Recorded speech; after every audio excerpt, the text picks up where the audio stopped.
Sister Mon has agreed to have a conversation with us. So thank you so much, Sister Mon. You're welcome. So could you tell us about, you were saying your name, people call you Sister Mon. Yes. And are you a Manchi? Is that? Yes. 8 precept nun. 8 precept nun. And did you ordain as a Manchi in Thailand before coming to America? Or? No, just not ordained me here. Okay. At this place, at this Birken. At Birken? Yeah. And was that, how long ago was that? I'm ordained on his birthday. April 5th, 2002. Yeah. 2002, okay. So a monastery, 20th. 20th anniversary. Have to be theory. But normally it's okay. People normally just, people just comfortable to can call me anything. Yeah. But most of the time people just call me Sister Mon. And so you ordained formally with Ajahn Sona in 2002, but it sounds like you have a long practice history in Thailand. Could you give us like a picture overview of like when you came to practice, like what different teachers you've studied with? Well, when I'm young, I love to read. I like to read the story about practice, like monk practice and story about people who practice. And I remember even I'm very little, since like maybe 7, 8 years old, I read about meditation and I did. And I remember my sister came, said, what I'm doing? I said, I'm just meditate and it feels good. How old were you? Maybe 7 or 8. Since I can read, you see, so I read the story, and I said, that sounds interesting. Yeah. But of course, to be good girls in Thailand or in society. So when I go to school, I kind of go to study. So that not really been doing as much, but after I think my interesting about meditation is about more in general about life. And then I went to Suno with, I don't know what years it sometime in 80, early 80, yeah. And after that, that's very beautiful. Because Suno, I don't know you ever go there. It's like the forest, and I like that. Adamudadasa, very with nature. Like his Sara is, his Ubosaka is just the forest. Right. And I like his teaching too. I remember the first time I went there, he kind of said, just go and sit under the tree, let the tree teach me the Dhamma. And I still remember when I'm there and I sit, and it's amazing, that it feels very good that, because I like to read, and questioning about life. So when I'm there, I remember I sit there and I never noticed that. Even I sit there, the light is changing. So that impermanence is the anicca, And then one thing that I'm very, that I clearly remember is I noticed, look at that leaf. Earlier I saw leaf or dead leaf, they have to be brown, they have to be old to come down, they fell down from the tree. But I see it's like very green, very like young leaf. That's it. But that is what is it, And as a nurse, I studied nursing, so I see that it's not only old people who sick and die. Children, teenage, all age, all people come, get sick and die. So with that, it kind of, for me, nice, it kind of, something that, So from then, I think and then after that, I've just been a nurse just only for a couple of years, right? In Thailand, you have to, it kind of 2 years after you kind of get support from the government, but then you have to work with them and then you're free, something like that. Otherwise you have to pay lots of money. Okay. Yeah, so at that time, after finish with that, I'm already interesting about, for me, I'm questioning about Dhamma. It's not just, during my time, grow up in Thailand and always hear about practice, Dhamma or practicing for this month. And I said, no, I don't think that what the Buddha.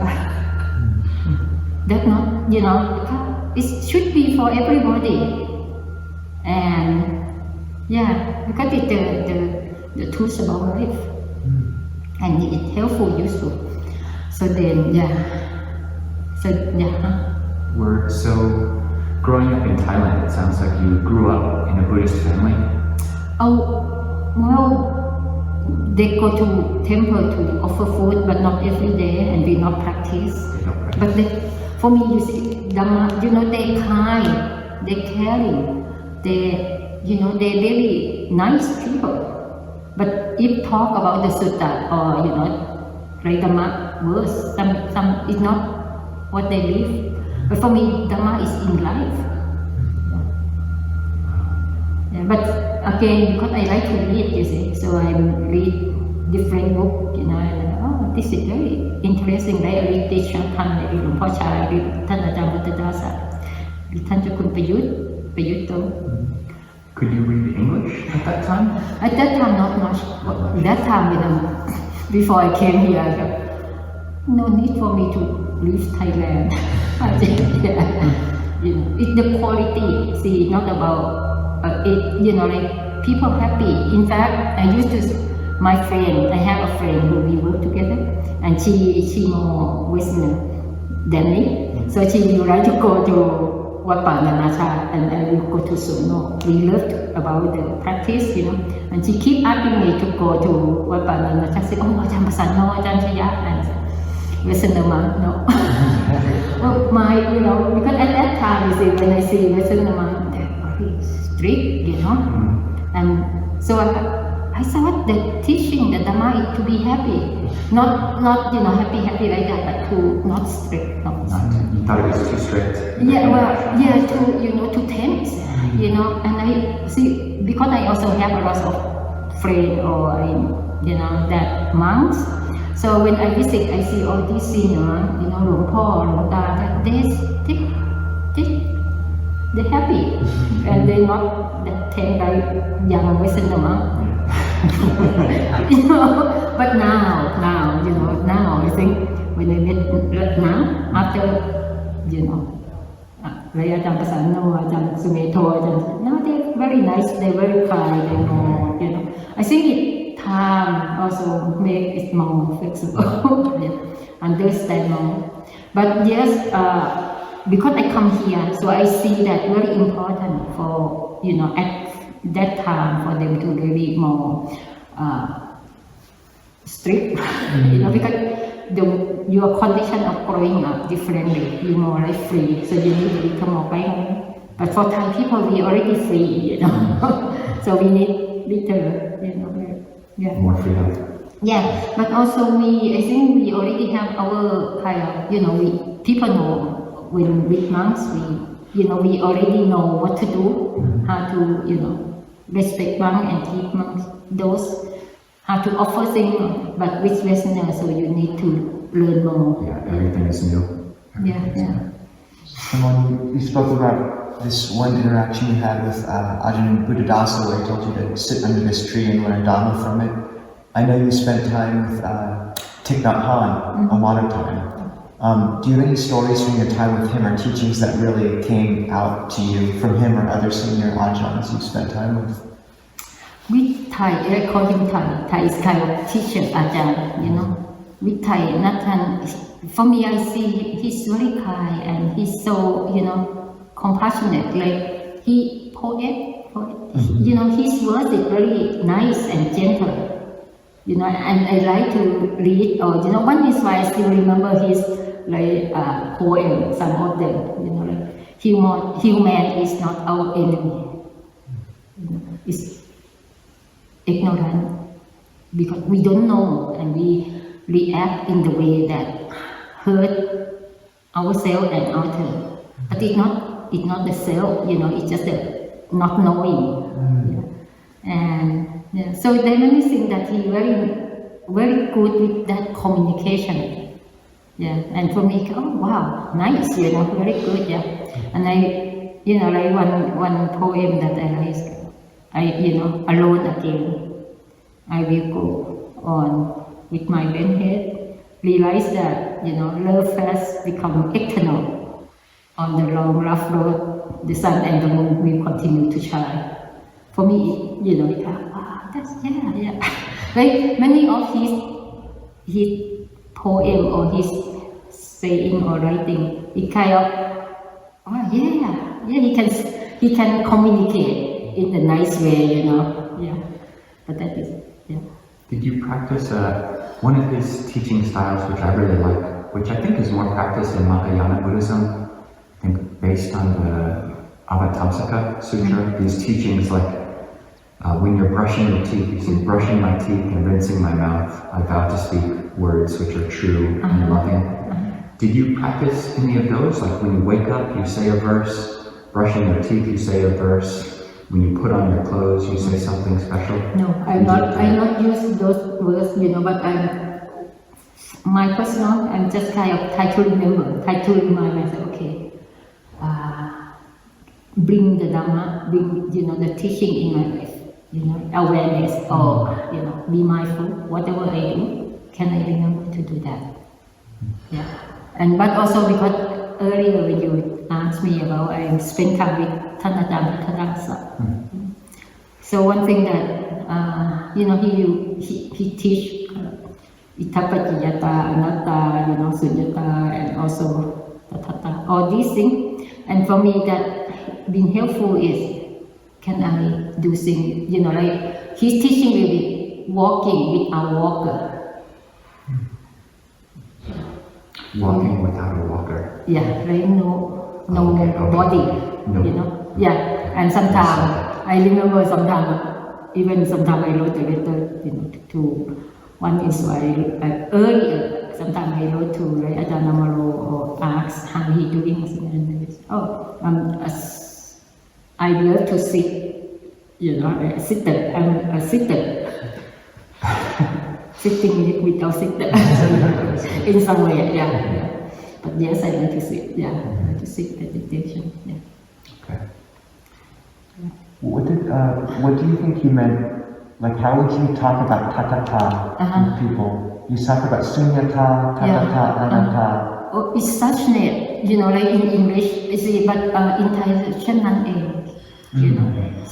it kind of, for me, it conditioned, it's not thing really real, it all thing composed. Even, we learn about khanda, 5 khanda, So even to talk about this, it 5 things, But of course they all connect. It's not a thing, it's the process, Like when I talk to people who here, when I talk to our kitchen stewards, when you're cooking, when you said you cook rice, but in fact there are a lot in there, it's not just rice. To be able to eat, to make it cook, it needs time to make it cook. It needs water, it needs container, it needs heat. So a lot of things to make it. And even our body, So so those also something I like to play with my mind. Sister Mon, is that your primary practice? Like, it sounds like just going about your daily life, you can stay mindful by seeing... I'm trying to. But by seeing interdependence, by seeing anicca, and is it the same when you sit meditation, or do you practice something else when you're sitting meditation? Well, when I meditate, I will try, I use the word try orความเพียร. That during this time of my meditation, so yes, of course the mind keeps going, but I'm very, okay, then the condition. My intention is to try to, with my mind, to, now during this time to be with samatha, with the samadhi thing. So I keep coming back, but I'm not frustrated when it goes. Okay, here it go, come back. Yeah, and sometimes, of course, when we have things to do and like some planning, so it comes. So for me, it reflection, but of course, in the same time, what is priority at that time? So to bring it, what is my aspiration or intention to do during that period? Okay, I would like to, with my this, how much I can do with, with my breathing, or can I just be with my body? So when the echoes of other things come, like it's past conditions, but your intention when you sit is to keep centered. Yeah, because I think that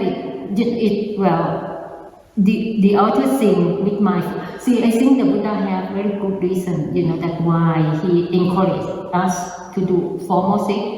Formal sit is like when we go to school, it's a little more formal. So because the sitting is limit. We limit the mind to think, limit the mind to be with the walking or, do other things.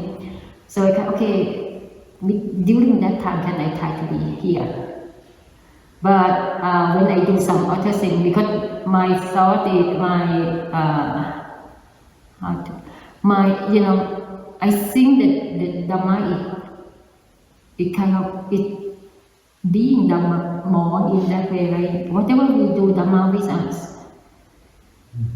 So see, it's not just meditate, right? To make because even the 8 factor of the Noble Eightfold Path, Samadhi is one factor of the Noble Eightfold Path. But even that is not the end, Noble Eightfold Path is the path.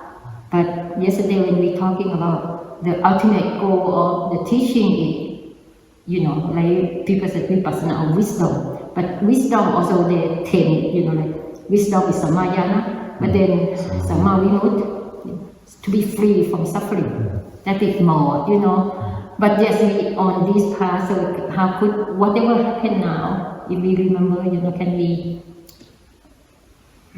reflect or can we have Dhamma with us? Yeah.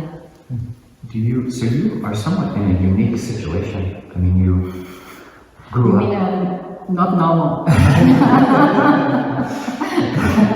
Yes. Not normal. But as a Thai person, as someone who grew up in a Buddhist country, and then coming to a non-Buddhist country, like first America and then to Canada, and seeing, and mostly living at a monastery, and seeing Americans, Canadians come and try to practice Buddhism, what kind of advice or what ways do you feel like, what insights are useful for Americans, broadly speaking, when they come to the Americans, Canadians, Westerners, when they come to the Dhamma anew and are just kind of trying to figure things out? Is there any general insights or things to point out? Well, for me, I think people have a good intention, aspiration, but many times people forgot and want more. Like in fact, I think, people forgot to appreciate what we already have, and then we already have a lot. We born in the very nice time, and especially people who come here or who interested now, you have a lot of teachers. Western teacher who understand you, who grow up, in your own culture, who can speak, who can explain Dhamma. So you're very fortunate. When thinking that way, I think just to keep going with your practice. I think what I say is sometimes people not happy because they want more. They're looking for happiness. But why not now? Because somebody have a lot, and I think, like it's enough, it's more than enough to practice, so for me, it's about here, But again, to understand, though sometimes we forgot, so can we be happy now? What between us and happiness? What is it? Sister Moon, you seem to embody this almost better than anyone I've ever met. You speak about, like, you know, this gratitude for the teachers we have, the ability to practice now, and, you know, you've been on this path since you were 7 years old, apparently, and like... But then condition, you see, you know, like school or society, you know, so I don't, not really, but I remember that because it seemed, feel very good, you know, yeah. And here at Birken, you're kind of this quiet presence in the background, and you teach in a really powerful way, but it's not always with words. Like, how do you see yourself teaching the Dhamma to people here, or how do you embody that? What do you see your role as at Birken? You know, for me, the Dhamma is for everybody. You know, and everybody have some, you know, to share. And like for me, see,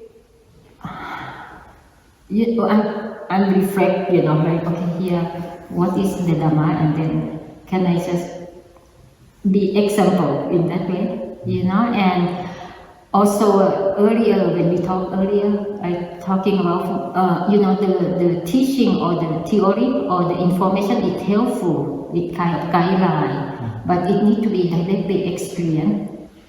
So how could we balance between information? You know, it's good to read, it's good to listen, it's good, you know, but how much? Because the mind can keep going like that, you know. But can we more? We also try to give ourselves with the practice. And of course, you know, for me, practice is not just meditation, not just formal sitting. Because the Buddha himself, you know, when he 45 years and he not sleep much, you know, but he keep teaching, but sometimes he do, he being Dhamma, you know. And for me, we're very fortunate to have, you know, to have him as a very good example and very caring, yeah. When you talk about, just your life here, and it's not just about formal meditation practice. I mean, one thing, everyone who's come to Birken will see it and will know, but just your gardening practice. And I'm curious if you could say anything about maybe using gardening or looking after plants as like a Dharma door. Because some people, you know, meditation might not be for everybody. Yeah. It might be quite difficult for people to just sit down and focus on the breath at the tip of their nose. So how do you use gardening as a Dhamma door? See, for me, it's like, you know, like whatever we do, you know, if we remember, we mindful, you know, we aware what we doing. You know, like with garden, you ask me about garden. So, you know, when you take care of the plants, you know, they teach us the Dhamma, you know, how to practice. You could not make it go as you want, you know. What you can do, you put the proper condition, you learn about, okay, these plants, how much water they need, how much light they need. You know, some plants prefer to be in the, not much light, you know, some plants not much water. So when you learn about it, it's like our mind, you know, and then you put the condition like water, get enough light, and then they grow. It's like, in fact, that one thing too, you know, like our duty, proper condition, and then the result will come.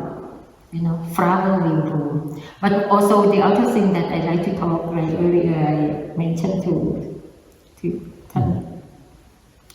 disciple that for me, you know, the flower, you know, we call it iris, but the different color, different shape, even iris, you know. Of course, in the garden, there are different kind of flower. And for me, people like that, you know, we cannot be like the other. But we have beauty. Is people have beauty, especially people who come, who interested, want to be happy. You already have a good seed, you know, but how to take care, how to make it bloom, and when it, you know, it share the beauty. Yeah, it's in there. But of course, you know, with garden, it takes time. It needs caring. It's like our heart. We need to be kind. We need to care. And we need to give ourselves time. And important, I think, also have to understand that it's not by forcing, it's by put the proper condition, and when time comes, open it, improve it, share. Yeah. So yeah, it's that.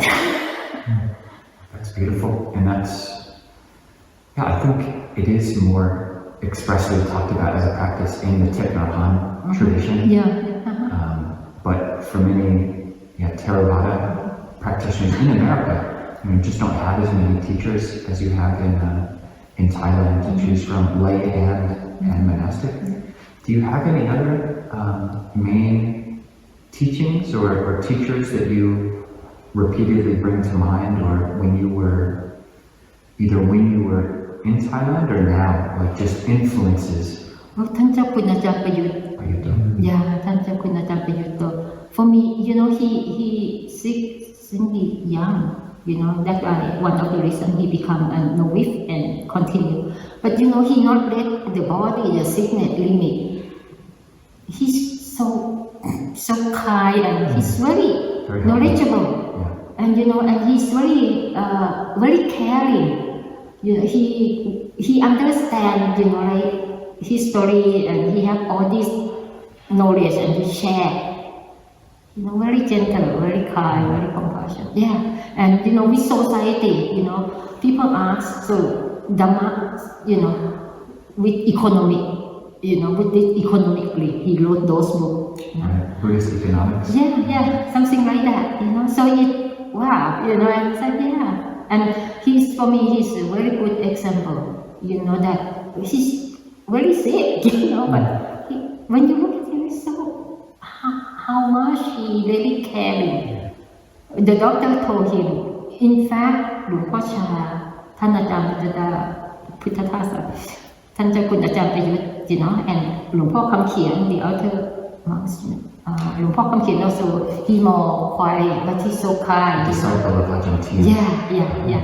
หลวงพ่อคำเขียน also very kind, and he said, but they not. It's just the body, it's just the body. It's been used, and but the mind, the quality of the heart doesn't have to be that. Understand, take care of the body, but not let it pull us down. The mind can be free from that. And for me, wow, that's very important teaching.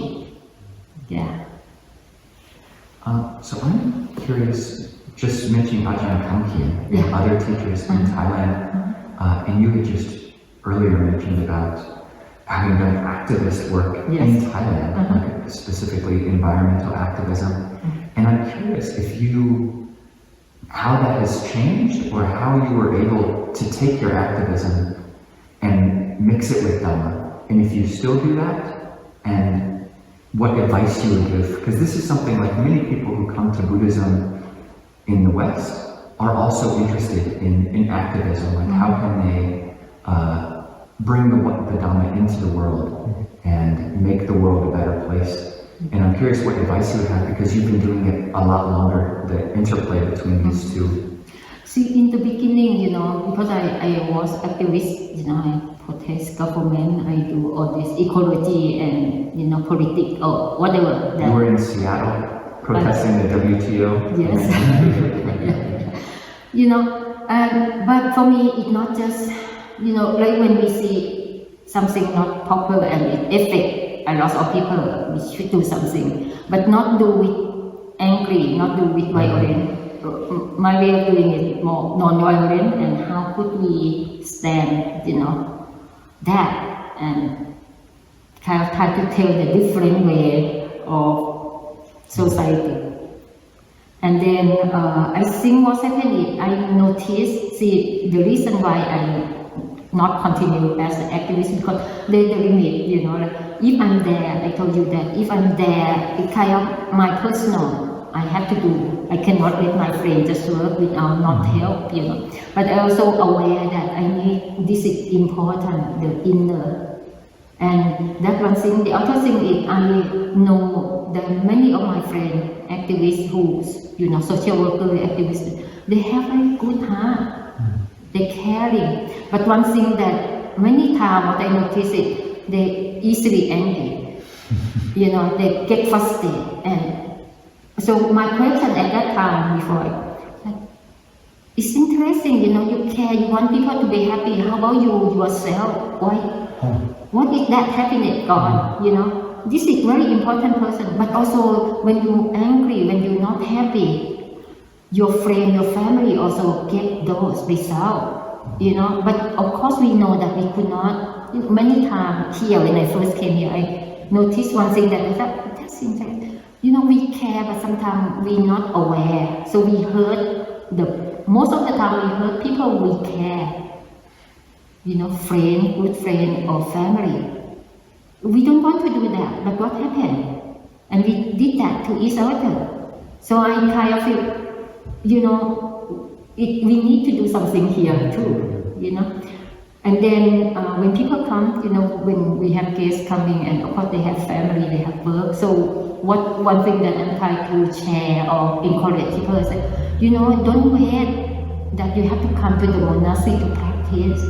When you're with your family, you care, you already have kindness, you have patience with your spouse, you know, your wife, your husband, your children. That patience, that compassion, that caring, loving kindness, you want them to be happy.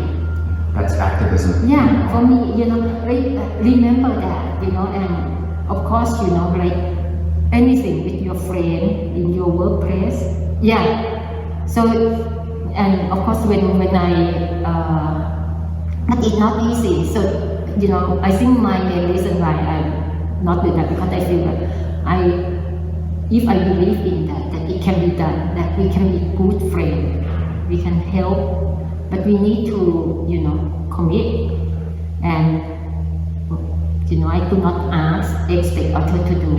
So I feel as I want to experiment, I use myself to experiment. Is it possible to do that? Yeah. What's the result? I think I feel better. And right now, you know, I got more, when people come, okay, here, you know, what I can see that you already have a lot of, you know, that, see for me, the Dhamma is, you know, it never separate. It's not just mindfulness, it's not just concentration, it supports each other. Sister Mom, what do you think? You mentioned how many of your activist friends, and I see this with my activist friends, how it can bring up a lot of anger, and people can justify the anger as like this righteous indignation. Like, how can you not be angry, is what they might say. And I'm curious what you think about that. Like, kind of this Western idea, maybe it's not, maybe in Thailand it's the same, people justifying anger by saying there are injustices in the world which are wrong, and they need to be stopped, and it's good, and we need to be have this power of anger to go against them. What do you think about that? Well, that when engaged with Buddhism come, that when Tisha Khan Dalai Lama come to my mind, you know, I remember I protest the government, and in 92, I said, in Thailand, and almost were killed, in fact. You know, I don't know you heard about this, but Bangkok is closed, and it's very, you know, like, a lot of people were killed that time. The army, you know, like the dictatorship at that time, very strong. And then this man, he protests as a non-violent, he fast, and I was a nurse, and I'm interested into this. So I went to, I'm 8% at that time. I take care of him and spend, I don't know, a month, 40 or something in front of the parliament in the tent. You know, I practice, but also I take care of this man. And I remember one night, you know, I heard the rumor that they want to, the army want to, you know, push everybody away. Yeah, and of course they're not going to push, you know.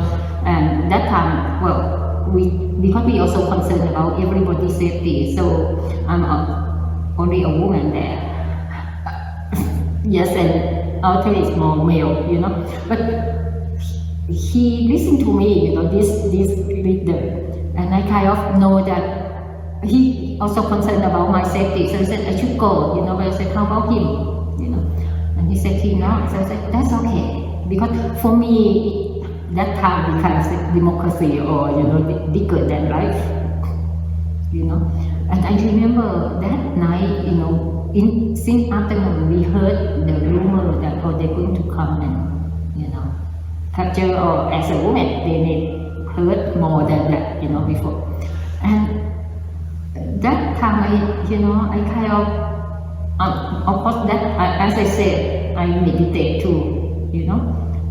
So I get into my meditation. You know, the mind, you know, oh, what's if, you know. And I thought, you know, I remember Dalai Lama and Birken that it's not it's not about the soldier, it's not about anybody. In fact, the leader of the soldier who ordered this, he suffered, really suffered, don't know what to do, and thought, you know, for his safety, for his family, for his group.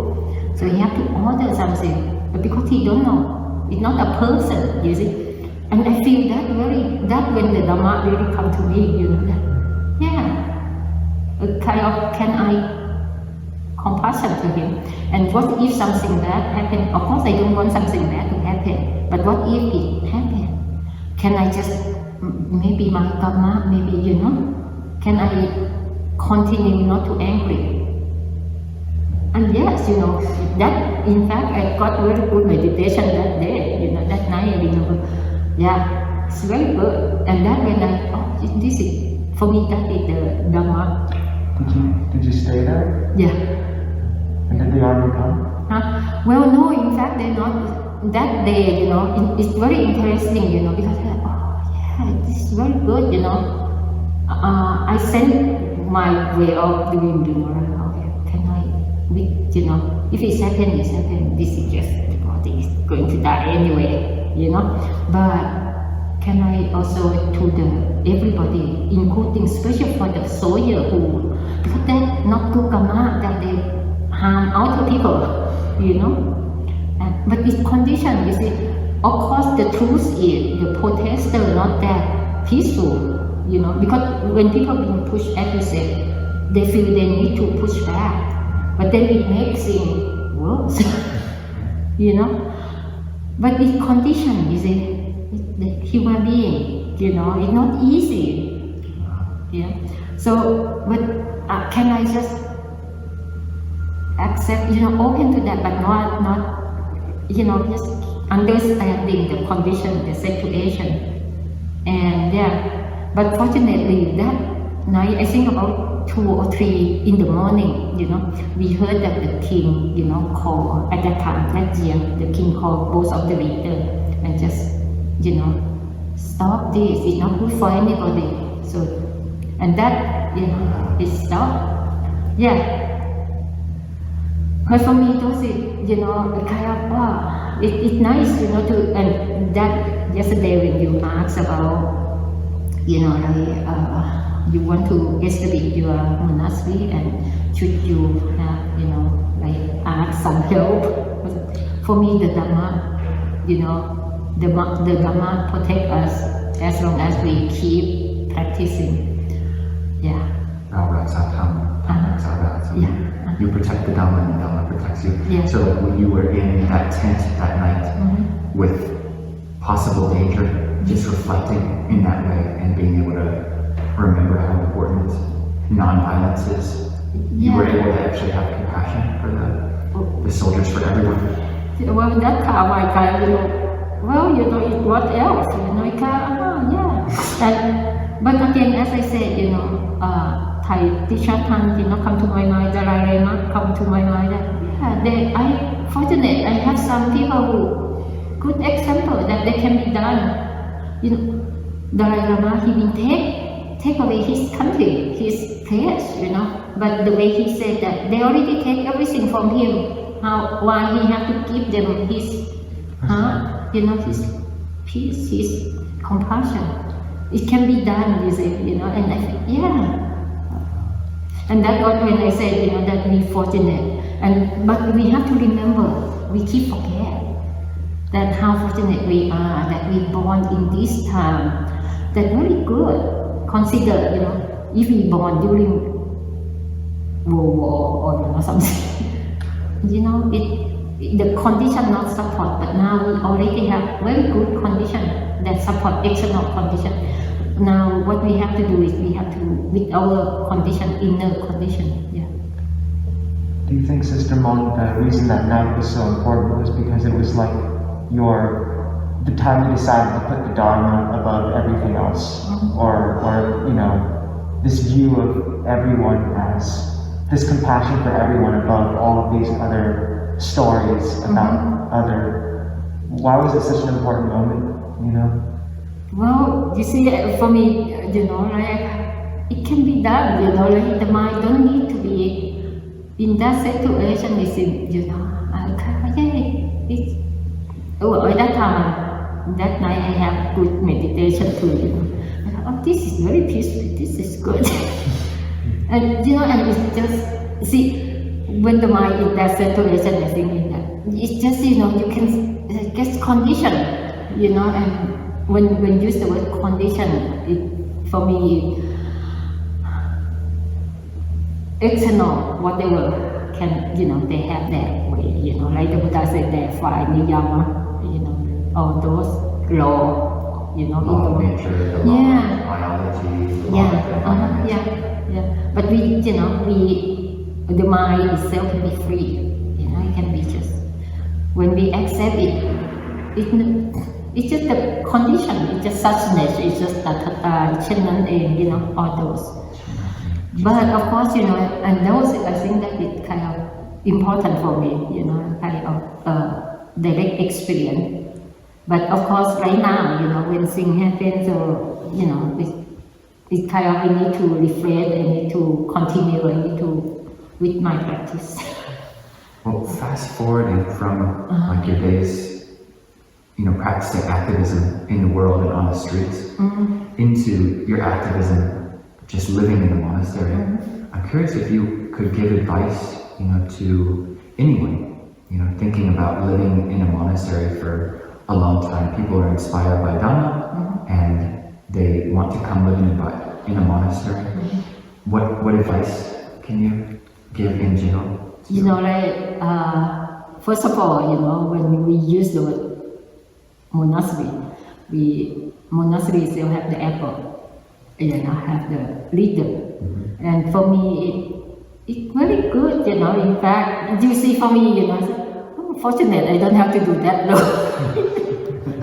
somebody else do that, take care of all those, And what I can do, use it, can I use it as the, like harmony, whatever, because you already have experience with few different monasteries. You can see that different apple, different monastery have different conditions, and can we respect, those kind of code or those guidelines that the abbot who consider most experienced and knowledgeable and have those, can we do that?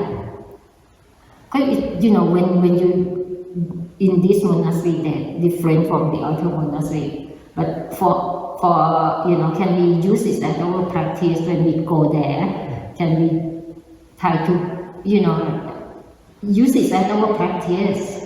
Because I think many people come and they compare, this teacher is that teacher like that. And I said, for me, as I said, for me, the senior monk or teacher, I believe that they caring, they would like to share what worked for them. And it's nice, that art really is of that even the Buddha told us, that he's just a teacher who point out the way we need to make effort, we need to do, and for us we have some work to do, but we appreciate, any place, any monastery, there are lots of work to build the monastery. And it's kind of good, like when you go to different place, can you just, observe and follow? Can be fun, Like sometimes when I went to some different places, I said, look at that kind of interesting, different way of doing. That's good. That's great. Just being observant bringing harmony to it and just bringing appreciation and gratitude. Yeah, and That's that, such good advice. yeah, that already very good practice, because it helps, we just visiting sometimes, or we just passing through, or even for me here, I am very appreciate, very thankful for Ajahn Suna, that, it's not, not many people, many monasteries that I can stay like there, So I thought, that's good, and can I bring that and do whatever to be helpful, and use it as my practice. Thank you, Sister Mom. Yeah, thank you so much. Well, I hope it can share something, I don't know. That was wonderful. That was really wonderful. Yeah. A little different, Perfect. Yeah, you've got a lot of experience and so many of us are new to this. I mean, you were practicing Dhamma and protesting in the street. And for many people who might be watching this were even born. So you've got a lot to share. So thank you very much.